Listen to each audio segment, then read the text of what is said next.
देखिए, कल दिनांक 15 अप्रैल को करीब दिन में 1 बजे हमें सूचना प्राप्त हुई थी 112 पर कि एक नाबालिग बच्चे का शव मिला है सिडकुल में, रिद्धि सिद्धि कंपनी के पीछे खाली मैदान में। हमारी पुलिस बल जब मौके पर पहुंची तो पाया गया कि वहां पर जो बच्चा था और उसके परिवारजन पहले से मौजूद थे, जिनके द्वारा उसकी शिनाख्त की गई अंकित गंगवार के रूप में, जिसकी उम्र 15 वर्ष है और जो आजाद नगर ट्रांजिट कैंप क्षेत्र का निवासी है। हमारे द्वारा मौके का पूरा मुआयना किया गया, घटनास्थल का निरीक्षण किया गया फील्ड यूनिट के साथ, और उसके बाद हमारे द्वारा क्षेत्राधिकारी पन्नगर के नेतृत्व में 3 थानों की टीमों से थाना पन्नगर, थाना ट्रांजिट कैंप, थाना दिनेशपुर से संयोजित 5 टीमें बनाई गई, जो अलग अलग टेक्निकल सर्वेलेंस, मैनुअल सर्वेलेंस और पूछताछ के कार्य में लगे हुए थे। इनके द्वारा जब सीसीटीवी फुटेजेस का अवलोकन किया गया तो इनके द्वारा पाया गया कि जो मृतक था बच्चा अंकित गंगवार, वो अपने पिताजी के साथ सुबह स्कूल के लिए निकला था, लेकिन स्कूल को ना छोड़ते हुए उसके पिता जो थे देवीदत्त गंगवार, वह उसे घटनास्थल की ओर ले गए। जब हमारे द्वारा बयानों में भिन्नता पाई गई और सीसीटीवी फुटेजेस के अवलोकन पर भी जब संदेह पैदा हुआ तो उनके मृतक के पिता देवीदत्त गंगवार को हमारे द्वारा थाना में विस्तृत पूछताछ के लिए लाया गया, और विस्तृत पूछताछ के दौरान और फोन के जो हमारा सर्विलांस लगा हुआ था और फोन के अवलोकन पर उनके द्वारा जुर्म इकबाल किया गया। उनके द्वारा ये बताया गया कि वह पिछले 4 वर्ष से थाना ट्रांजिट कैंप में आजाद नगर में रह रहे हैं अपने परिवार के साथ। उनकी एक पत्नी है और 2 लड़के हैं।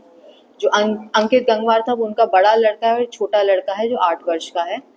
वो सिडकुल में काम करते हैं और करीब महीने के 18,000 रुपए कमाते थे।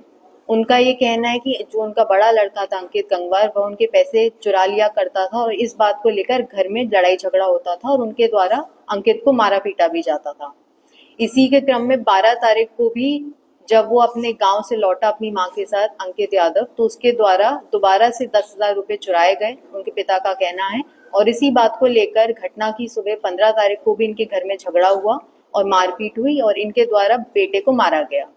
इसके बाद इनके द्वारा योजना बनाई गई अपने बेटे की हत्या करने की, और उसी योजना के तहत इनके द्वारा उसे सुबह घर से ले जाया गया घटनास्थल पर, और वहां पर उसी की स्कूल ड्रेस की कमीज से उसका गला घोट दिया गया और उसकी हत्या कारित की गई। हत्या करने के बाद वह वापस अपने काम के लिए अपनी कंपनी गए और वहां अपने एक सहकर्मी के मोबाइल से अपने भतीजे अभिषेक को कॉल किया और यह बताया कि अंकित गंगवार तुम्हारा भाई मैदान के पीछे बेहोश अवस्था में पड़ा हुआ है। उक्त सूचना प्राप्त होने पर अभिषेक और बाकी परिवारजन भी वहां पर मौके पर पहुंचे, और जब उनको द्वारा मृतक को वहां देखा गया, उनके द्वारा पुलिस को सूचना दी गई। हमारे द्वारा इसमें अभियोग पंजीकृत किया गया था थाना पन्नगर में, और पूरी टीम ने इसमें पूरी रात लगकर इसमें घटना का अनावरण किया है। मुलजिम को गिरफ्तार किया गया। उसी की निशानदेही पर जो घटना में प्रयुक्त साइकिल थी उसे भी बरामद किया गया है। अभी इसे गिरफ्तार करके माननीय न्यायालय के समक्ष पेश किया जाएगा। और भी शामिल नहीं, भी संलिप्तता ज्ञात नहीं हुई है, इसमें विवेचना भी प्रचलित है। बैग लेकर नहीं चला था घर से।